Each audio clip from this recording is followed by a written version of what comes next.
2027 সাল থেকে মাধ্যমিক ও উচ্চ মাধ্যমিকে পর্যায়ক্রমে চালু হবে নতুন শিক্ষাক্রম। 16টি দেশের শিক্ষা ব্যবস্থা পর্যালোচনা করছে এনসিটিবি। আমাদের যে পলিটিক্যাল পার্টি যারা আছেন, যারা এই মুহূর্তে আমাদের এই জায়গাগুলিকে হেল্প করবে, তাদের সাথেও আমরা একটা ডায়লগ করে ফ্রেমওয়ার্কটা তৈরি করি। এখনো সন্তানের শোকে কাতর মাদারীপুরের জুলাই শহীদের পরিবারগুলো। 1 বছরেও হত্যার বিচার না হওয়ায় ক্ষোভ, সুচিকিৎসা চান আহতরা।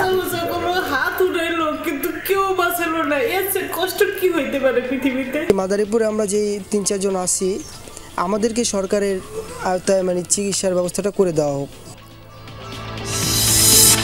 ফেনীতে প্লাবন পরিস্থিতির আরও উন্নতি, বেরিয়ে আসছে ক্ষয়ক্ষতির চিহ্ন, বাড়িঘরে ফিরতে শুরু করেছে মানুষ।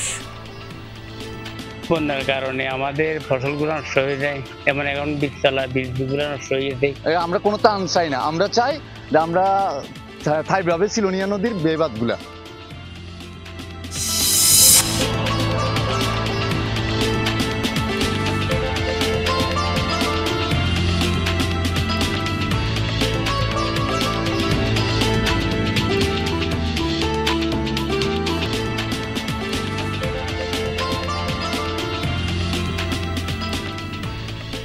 আমন্ত্রণ সংবাদ সারা দেশে, আপনাদের সঙ্গে আছে আমি ছোয়া খন্দকার। আর এতক্ষণ শিরোনাম দেখছিলেন, এবার জানাবো পুরো খবর। 2027 সাল থেকে মাধ্যমিক ও উচ্চ মাধ্যমিকে চালু হচ্ছে নতুন শিক্ষাক্রম। এর জন্য 16টি দেশের শিক্ষা ব্যবস্থা পর্যালোচনা করছে এনসিটিবি। তবে শিক্ষাবিদদের মতে শিক্ষকদের মান উন্নয়ন না করেই নতুন শিক্ষাক্রম চালু করা হলে আবারও মুখ থুবড়ে পড়তে পারে সেটি। জাতীয় শিক্ষানীতির পরিবর্তন এবং পরীক্ষা নির্ভরতা কমিয়ে যুগোপযোগী শিক্ষাক্রম চালুর পরামর্শ তাদের। লুৎফুর রহমানের ছবিতে আলামিন হক অহনের প্রতিবেদন। 72 থেকে এখন পর্যন্ত 7 বার শিক্ষাক্রমে পরিবর্তন আনা হয়েছে। সবচেয়ে বড় রদবদল হয় 2012 সালে আসে সৃজনশীল পদ্ধতি। মুখস্থ নির্ভরতা কমিয়ে আরও বড় পরিবর্তন আসে 21-এ। সেই শিক্ষাক্রমকে ভালো উদ্যোগ বলা হলেও দেশের আর্থসামাজিক প্রেক্ষাপটে তা ত্রুটিযুক্ত ছিল বলে মনে করেন কেউ কেউ। শিক্ষাক্রম বাতিলে টানা আন্দোলনও হয়। বর্ণের হলে ডিম চুলা থেকে নামিয়ে প্লেটে রাখো, ব্যাস হয়ে গেল ডিম ভাজা।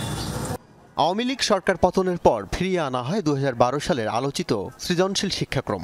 তবে 2027 থেকে নৈতিক, মানবিক ও যুগোপযোগী শিক্ষাক্রম চালুর কথা ভাবছে সরকার। এর জন্য 16টি দেশের শিক্ষাক্রম নিয়ে চলছে আলোচনা পর্যালোচনা। অস্ট্রেলিয়া এই দেশের বিভিন্ন অঞ্চলের শিখন মূল্যায়ন পদ্ধতি বিভিন্ন রকম। শিক্ষার্থীরা শেখেন সংখ্যাতত্ত্ব, প্রযুক্তি, নীতিসহ প্রধান 7টি বিষয়। ক্লাসে গঠনমূলক মূল্যায়নে বেশি জোর দেওয়া হয়।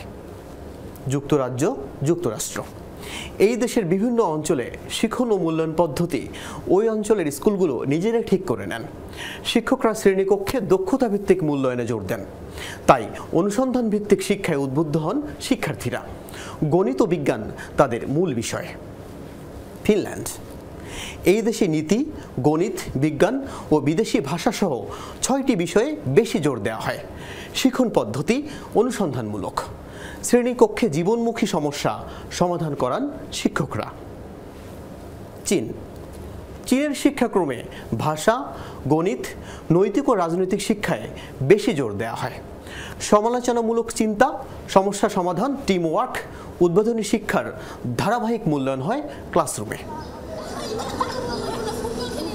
সমস্যা হলো এসব দেশের শিক্ষাক্রম চালু করার মতো আর্থসামাজিক প্রেক্ষাপট নেই দেশে। তেমন মানের শিক্ষক আর প্রশিক্ষকের অভাব তো আছেই। সমস্যা যেটা হয়ে গেছে সেটা ক্লাসরুমে, যে ক্লাসরুম প্র্যাকটিসটা, স্কুলের যে এনভায়রনমেন্ট, সেইখানে আমাদের জন্য চ্যালেঞ্জ রয়ে গেছে। শিক্ষকদের প্রস্তুতি, তাদের উভয় ধরনের প্রস্তুতি প্রয়োজন। তাদের একদিকে হলো যে পেশাগত, আর একদিকে হলো যে তাদের ডেডিকেশন। শিক্ষাক্রম বাস্তবায়নে আরেকটি বাধা রাজনৈতিক দলগুলোর মতাদর্শগত বিস্তর ফারাক।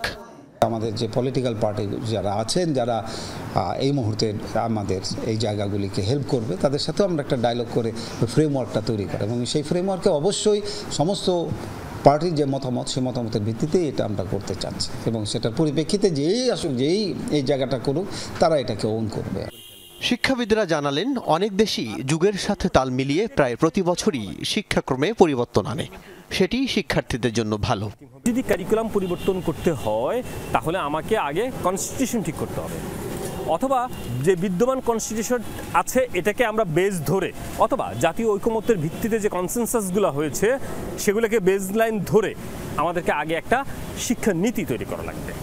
কারণ আগে যে শিক্ষানীতি আছে সেটা অনেক পুরাতন এবং অনেক অসঙ্গতি আছে, অনেক গ্যাপ আছে। সেই শিক্ষানীতির উপরে বেস করে আপনি নতুন কারিকুলাম করতে পারবেন না। একবারেই শিক্ষা ব্যবস্থার আমূল পরিবর্তন উন্নয়ন সম্ভব নয়, তা ভালো করেই জানা উপদেষ্টা সিআর আবরারের। তবে পথটা তৈরি করে দিতে চান তিনি। এনসিটিভিতে একাধিক বৈঠক এ পর্যন্ত হয়েছে এবং আমরা কিছু পরিকল্পনা গ্রহণ করেছি যে এইভাবে আমরা এগোবো। নোটবই আর কোচিং বাণিজ্যকে উদ্বুদ্ধ করে এমন শিক্ষা ব্যবস্থা চান না সচেতন অভিভাবকরাও। আল আমিন হক অহন, যমুনা নিউজ, ঢাকা। এসএসসি পরীক্ষায় পটুয়াখালীর 4টি বিদ্যালয়ে পাশ করেনি একজন শিক্ষার্থীও। এর জন্য মোবাইল আসক্তি আর বাল্যবিবাহকে দায়ী করছেন অনেকে, আবার শিক্ষকদের গাফিলতির কথাও বলছেন অনেকে। এই ঘটনায় প্রয়োজনীয় ব্যবস্থা গ্রহণের কথা বললেন শিক্ষা কর্মকর্তা। সারা দেশের শিক্ষার্থীরা যখন এসএসসির সাফল্য উদযাপনে ব্যস্ত, তখন আলোচনায় পটুয়াখালীর 4টি বিদ্যালয়। এই শিক্ষা প্রতিষ্ঠানগুলো থেকে পরীক্ষায় অকৃতকার্য হয়েছেন অংশ নেয়া সবাই। স্কুল 4টি হলো সদর উপজেলার Miyabari model high school, Mirzaganj উপজেলার কিসমতপুর গার্লস স্কুল, দশমিনা উপজেলার পূর্ব আলিপুর হাই স্কুল এবং দুমকি উপজেলার জলিশা গার্লস স্কুল। নন এমপিওভুক্ত এই স্কুলগুলো থেকে পাশ করতে পারেনি কেউই। এর পেছনে মোবাইল ফোনে আসক্তি আর পড়াশোনায় অমনোযোগী হওয়াকে দায়ী করছেন অনেকে। শিক্ষকদের গাফিলতিরও অভিযোগ রয়েছে। স্কুল দিয়ে প্রতিটা ছেলেমেয়েরাই কম বেশি ফোন পাইছে, তাছাড়াও পরিবারের সিক দিয়ে রাখতে পারে না সন্তান। ভাগে ভাগে লেখাপড়ায় চুরি করছে, ঢাকা ঢোকা গেছি এমনি গেছি গিয়ে লেখাপড়া করে নাই, কাজ কাম করছে। তারা ভালো টিচিং দেয় না, ভালো ছাত্রের দেয় না, তাদের অভিভাবক নিয়ে বসে না। হ্যাঁ, তাদের আছে, তারা আসছে চাকরির বিদায় চাকরি করবে, বাসায় যাইবে গিয়ে। শিক্ষক সংকট এবং নানা সীমাবদ্ধতার দায় স্বীকার করে অভিভাবকদের সচেতন হওয়ার পরামর্শ দিয়েছেন সংশ্লিষ্টরা। আমাদেরও কিছু ব্যর্থতা আছে অবশ্যই, কিন্তু অভিভাবকেরও মানে তেমন একটা আগ্রহ ছিল না যে তাদের ছেলেমেয়েরা লেখাপড়া করুক, বা বাড়িতে চাপ আমরা পড়া দিতাম, পড়া পারলে পারতাম, না পারলে কিছু করতে পারতাম না। স্কুলে গেল কি নিয়ে কি পড়তে আছে এগুলো অভিভাবকের প্রধান গাইড থাকতে হয়, লাইন গাইড। এ ঘটনায় প্রয়োজনীয় ব্যবস্থা গ্রহণের কথা জানিয়েছেন জেলার মাধ্যমিক শিক্ষা কর্মকর্তা। এই বিষয়টি বর্তমান যেহেতু 4টি প্রতিষ্ঠান কেউই পাশ করেনি, বোর্ড তো জেনেছে বা বোর্ড এভাবে ঊর্ধ্বতন কর্তৃপক্ষকে জানাবে এবং সেখান থেকে আমাদের অধিদপ্তর থেকে অথবা আমাদের মন্ত্রণালয় থেকে যে সিদ্ধান্ত হবে আমরা সেই সিদ্ধান্তটাই বাস্তবায়ন করব। এবছর জেলায় পাশের হার ছিল 55.77%। Zarin অর্নি, Jamuna news. July August গণহত্যায় আশুলিয়ার 6 লাশ পোড়ানোর মামলায় সাবেক পুলিশ কর্মকর্তা আব্দুল্লাহিল কাফি, শহীদুল ইসলাম সহ 8 আসামিকে ট্রাইব্যুনালে হাজির করা হয়েছে। সেই সাথে আবু সাইদ হত্যা মামলায় সাবেক পুলিশ কর্মকর্তা আমির হোসেন, সুজন সহ 4 আসামিকে ট্রাইব্যুনালে হাজির করা হয়েছে। সকাল 10টায় তাদের ট্রাইব্যুনালে হাজির করা হয়। এর আগে গত 2 জুলাই আশুলিয়ায় 6 জনের লাশ পোড়ানোর মামলায় সাবেক এমপি সাইফুল ইসলাম সহ 16 জনকে অভিযুক্ত করে আন্তর্জাতিক অপরাধ ট্রাইব্যুনালে আনুষ্ঠানিকভাবে অভিযোগ দাখিল করে প্রসিকিউশন। এর আগে গত 19 জুন এ মামলার তদন্ত প্রতিবেদন হাতে পায় প্রসিকিউশন। আনুষ্ঠানিক অভিযোগে সাবেক এমপি সাইফুল ইসলাম সহ 16 জনকে অভিযুক্ত করা হয়। এদিকে আবু সাইদ হত্যা মামলায় বৃহস্পতিবার পলাতক আসামিদের আদালতে হাজির হতে পত্রিকায় বিজ্ঞপ্তি দেওয়ার নির্দেশ দেন বিশেষ ট্রাইব্যুনাল 2। এই মামলায় মোট আসামি 30 জন, যাদের মধ্যে 26 জনই পলাতক। আজ এই বিষয়ে শুনানি হবার কথা রয়েছে। দেশ গড়তে জুলাই পদযাত্রার অংশ হিসেবে আজ পিরোজপুর ও ঝালকাঠিতে কর্মসূচি পালন করবে জাতীয় নাগরিক পার্টি এনসিপি। এ বিষয়ে আরো খোঁজখবর রাখছেন আমার সহকর্মী, পিরোজপুর থেকে যুক্ত হচ্ছেন তানভীর আহমেদ। তানভীর, বৃষ্টি কি এখনো হচ্ছে কিনা এবং এনসিপির পদযাত্রা কখন বের হতে পারে, এবং একই সাথে যেটি জানাবেন আজকের কর্মসূচিগুলো সম্পর্কে? যেটি আপনি বলছিলেন আজকে পূর্ব নির্ধারিত এনসিপি যে কর্মসূচি পিরোজপুরে হওয়ার কথা ছিল সেটি পূর্ব প্রচন্ড বৃষ্টি এবং দুর্যোগপূর্ণ আবহাওয়ার কারণে সেটি শুরু হয়নি। এটি শুরু হওয়ার কথা ছিল 11টায়। আপনারা দেখতে পাচ্ছেন আমার পিছনে শহীদ মিনারে এনসিপি যে কেন্দ্রীয় নেতৃবৃন্দ নাহিদ ইসলামিক বক্তব্য রেখেছেন, এখন অন্যান্য যারা রয়েছে তারা বক্তব্য রাখছে। তো আসলে আপনি কিন্তু দাঁড়িয়ে রাখি গত রাত 11টার পরে তারা পিরোজপুরে এসেছেন। এর আগে বাগেরহাট ছাত্রীরা তাদের কর্মসূচি ছিল, সেটি শেষ করে পিরোজপুরে এসেছেন এবং আজকে সকাল 11টায় যে কর্মসূচি এটি পরিবর্তে তারা এই কিছু সময় মাত্র 5-4 মিনিট আগে তারা এখানে এসে পৌঁছেছে। কিন্তু প্রাকৃতিক দুর্যোগের কারণে এখানে লোকজনের উপস্থিতি অনেক কম। তো আমরা যেটা জানতে পেরেছি যে এখানে তারা যেটা বক্তব্য রাখছেন, তারা যে উদ্দেশ্য নিয়ে দেশকে নতুন করে স্বাধীন করার জন্য রক্ত দিয়েছিল, তারা একটি নতুন বাংলাদেশটা এবং চাঁদাবাজ মুক্ত খুনি মুক্ত বাংলাদেশ গড়ার লক্ষ্যে তারা আন্দোলন করছে এবং পিরোজপুরের যুব সমাজকে তারা আহ্বান জানিয়েছেন যে তাদের যে উদ্দেশ্য তাদের সফল করতে যুব সমাজকে একসাথে কাজ করার জন্য। তো আসলে আপনি দেখতে পাচ্ছেন যে প্রচন্ড বৃষ্টি, এজন্য মানুষ আসলে এখানে খুব বেশি উপস্থিত হতে পারেনি। তবে সকাল থেকে স্বতঃস্ফূর্ত একটা উপস্থিতি আমরা লক্ষ্য করেছিলাম, কিন্তু দুর্যোগের কারণে সেটি অনেকটা কম রয়েছে। তো আমরা যেটি জানতে পেরেছি আজকে এখানে তাদের কর্মসূচি শেষের পরে তারা এখান থেকে ঝালকাঠিতে যাবে। এই ছিল পিরোজপুর থেকে। তানভীর, আপনাকে অসংখ্য ধন্যবাদ। বছর ঘুরে আবারও ফিরেছে রক্তাক্ত জুলাই। 1 বছর আগে বদলের আশায় সারা দেশের মতো মাদারীপুরের রাজপথ ছিল ছাত্র জনতার আন্দোলনে উত্তাল। প্রাণ হারিয়েছেন 3 জন, আহত 3 শতাধিক। তবে 1 বছর পরেও হত্যাকারীদের বিচার না হওয়ায় ক্ষুব্ধ শহীদ পরিবার। অন্যদিকে আহতরা চাইছেন সরকারিভাবে সুচিকিৎসা। 18 জুলাই 2024 ছাত্র জনতার অভ্যুত্থানে সারা দেশের মতো উত্তাল মাদারীপুরও। বিক্ষোভকারীদের দমাতে চলছে পুলিশ এবং ছাত্রলীগের হামলা। সেদিন শিক্ষার্থীরা মিছিল নিয়ে শহরে ঢোকার সময় আওয়ামী লীগ সরকারের পেটো বাহিনীর হামলার শিকার হয়। প্রাণ বাঁচাতে শকুনি লেকের পানিতে ঝাঁপিয়ে পড়ে আন্দোলনরতরা। ডুবে গিয়ে প্রাণ হারান মাদারীপুর সরকারি কলেজের শিক্ষার্থী দীপ্ত দে। দীপ্তর মৃত্যুতে মাদারীপুরের ছাত্র জনতার আন্দোলন আরও জোরদার হয়। পরদিন খাগদি এলাকায় পুলিশের গুলিতে প্রাণ হারান ট্রাক চালক রোমান ব্যাপারী ও মাদ্রাসা শিক্ষার্থী তাওহিদ। আহত হয় বেশ কয়েকজন। এরপর একে একে পেরিয়েছে প্রায় 1 বছর। এখনও সন্তানের শোকে কাতর বাবা মায়েরা। চাইছেন হত্যাকারীদের দ্রুত এবং দৃষ্টান্তমূলক বিচার। আমার ছেলে যে দেশের আন্দোলনের জন্য মারা গেল, আর কত মার বুক খালি হইল, কত ছেলেরা মারা গেল দেশের জন্য, জীবন দিল, দেশের তো কোনো পরিবর্তন হইল না। দেশের তো একটা বছর হয়ে গেল, দেশের কোনো পরিবর্তন হইল না, আর সরকারও কোনো পরিবর্তন করলো না। কোনো হাত উঠাইলো কিন্তু কেউ বাঁচালো না। এর চেয়ে কষ্ট কি হইতে পারে পৃথিবীতে? অভ্যুত্থানে আহতদের দিন কাটছে আরও দুর্বিষহ। ব্যয়বহুল চিকিৎসার ভার নিতে পারছে না অনেকেই। সরকারিভাবে সুচিকিৎসার দাবি তাদের। পিঠে অনেক ব্যথা করে, শুইতে পারি না।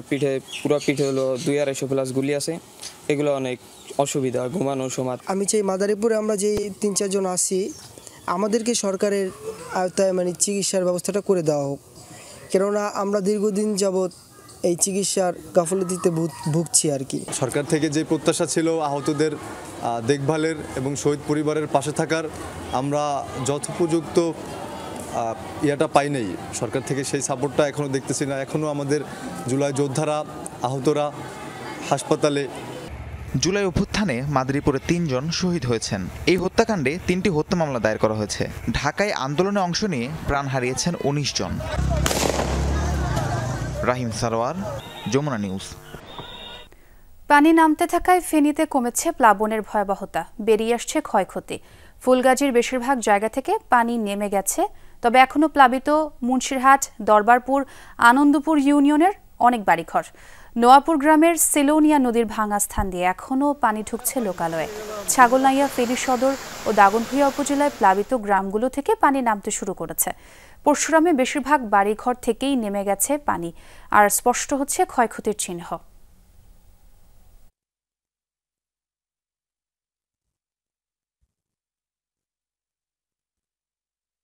বন্যার কারণে আমাদের ফসলগুলো নষ্ট হয়ে যায়, যেমন এখন বীজগুলো নষ্ট হয়ে গেছে, তারপরে আপনার সবজিগুলা নষ্ট হয়ে গেছে। ভালো করে বান্ধা নেই বিদায় এই অবস্থা। আমরা এইসব কন্ট্রাক্টররা না দিই, সেনাবাহিনী যদি খুদ খায় আর কাজ করে, কাজটা ঠিক মতন হবে। আমরা কোনো ত্রাণ চাই না, আমরা চাই যে আমরা থাইভাবে সিলোনিয়া নদীর বেবাদগুলা, গতবারও এই বাঁধটা কিন্তু তারা সংস্কার করে নাই, আমরা নিজেরা করছিলাম। ফেনীর প্লাবন পরিস্থিতির খবর জানাবেন আমার সহকর্মী আরিফুর রহমান। আরিফ, পানি নামার পর ক্ষয়ক্ষতির চিত্র কেমন দেখলেন এবং সবাই কি বাড়ি ঘরে ফিরেছেন কিনা একটু জানাবেন আমাদের। ছোঁয়া, ভারতের উজান থেকে নেমে আসা পাহাড়ি ঢল এবং গত কয়েকদিনের টানা বর্ষণে ফেনীর ফুলগাজী, পরশুরাম, ফেনী সদর, ছাগলনাইয়া এবং দাগনভূঞা উপজেলায় 112টি গ্রাম প্লাবিত হয়েছে। আমি আছি এই মুহূর্তে ফুলগাজীর দক্ষিণ আনন্দপুর গ্রামে। এই গ্রাম থেকে এখনো পানি শতভাগ নামেনি, সামান্য একটু পানি কমেছে। পানি কমার সাথে সাথে যে ক্ষত চিহ্নগুলো এখন দৃশ্যমান হচ্ছে। আমি এখন আছি এই যে এই গ্রামের সড়কটিতে, আপনি দেখছেন যে এই সড়কটি এখন চলাচল অনেকটা অনুপযোগী হয়ে গিয়েছে। এখানকার বাসিন্দারা স্বেচ্ছাশ্রমে তারা একটি সাঁকো নির্মাণ করার চেষ্টা করেছিল, সেটি এখনো তারা করতে পারেনি, কারণ এখানে গাড়ি চলাচল তো এখন দূরের কথা, পায়ে হেঁটে চলাও দুষ্কর হয়ে গিয়েছে। পার্শ্ববর্তী আপনি দেখেন যে পাশের যে চিত্রগুলো, সেই চিত্রগুলোতে এখনো পানিতে টইটুম্বুর, এখনো এখানকার পানিগুলো খুব ধীর গতিতে নামছে। ধীর গতিতে নামার যে কারণগুলো সেটি হচ্ছে যে এখানকার বাসিন্দাদের সাথে কথা বলে যেটি জেনেছি, পার্শ্ববর্তী যে খালগুলো রয়েছে সেই সকল খালগুলো মূলত দখল হয়ে থাকার কারণে এখানকার এই এলাকা থেকে পানি এখনো অনেক ধীর গতিতে নামছে। তবে এখানকার অনেক বাড়িঘরে এখনো পানি রয়ে গেছে। আমি যদি পরশুরামের কথা বলি, সে পরশুরামে এখনো অধিকাংশ এলাকা থেকে পানি নেমেছে, তবে সেখানকার বাসিন্দারা তাদের ঘরে যে এটি আসলে পানি নামার সাথে সাথে যে কর্দমাক্ত পানি থাকে সেটি তারা পরিষ্কার করার চেষ্টা করছে। যদি অনেকগুলো ঘরে এখন তারা পরিষ্কার করতে পারেনি, যে সকল ঘরগুলো কাঁচা ঘর কিংবা যে সকল ঘরে বিটি আসলে নিচু, সে সকল ঘরে এখনো অনেক মানুষ আশ্রয় নিতে পারেনি এবং সে সকল ঘরে তারা উঠতে পারেনি। এখানকার বাসিন্দারা তারা যেটি বলছে যে এবার যে 7,340 কোটি টাকা যে প্রকল্পটি হাতে নেওয়া হয়েছে, এই প্রকল্পটি যদি সেনাবাহিনীর মাধ্যমে যদি বাস্তবায়ন করা যায় তাহলে এখানকার বাসিন্দারা এই বন্যা থেকে রক্ষা পাবে। আমি পানি উন্নয়ন বোর্ডের নির্বাহী প্রকৌশলীর সাথে কথা বলেছি, তিনি যেটি জানিয়েছেন যে মুহুরী, কহুয়া, সিলোনিয়া নদীতে 36টি স্থানে বাঁধ ভেঙেছে, বাঁধ ভেঙে লোকালয় প্লাবিত হয়েছে। এখানকার বাসিন্দাদের যে অভিযোগটি সেটি হচ্ছে যে এবারে যে তারা যে বীজতলা লাগিয়েছে সেটি আসলে অনেকটা নষ্ট হয়ে গিয়েছে। তারা সরকারের কাছে প্রণোদনা চায়, যদি সরকার যদি তাদেরকে প্রণোদনা দেয় তাহলে তারা হয়তো আবারও বীজতলা লাগাবে। ছোঁয়া। আরিফ, অনেক ধন্যবাদ যোগ দেওয়ার জন্য। চট্টগ্রামের দক্ষিণ কাট্টলিতে অবৈধ স্থাপনা উচ্ছেদে অভিযান চালাচ্ছে পানি উন্নয়ন বোর্ড। সকাল থেকে শুরু হওয়া অভিযানে জায়গা দখল করে গড়ে ওঠা রেস্টুরেন্ট, গ্যারেজ, মিনি স্টেডিয়াম সহ বিভিন্ন স্থাপনা ভেঙে ফেলা হচ্ছে। পানি উন্নয়ন বোর্ড জানিয়েছে, বিগত সরকারের আমলে 40 একরের বেশি জায়গা দখল করে ব্যবসা প্রতিষ্ঠান গড়ে তোলা হয়েছিল। এর আগে বেশ কয়েকবার উচ্ছেদের উদ্যোগ নিলেও তা সফল হয়নি। আরও 2 দিন এই অভিযান চলবে বলে জানিয়েছেন নির্বাহী প্রকৌশলী।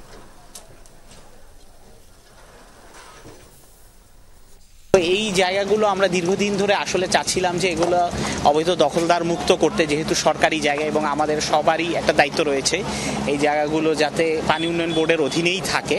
তো প্রায় আমরা হিসাব করেছি 40 একরেরও কিছু বেশি জায়গা অবৈধভাবে ভোগ দখল করছে কিছু লোকজন।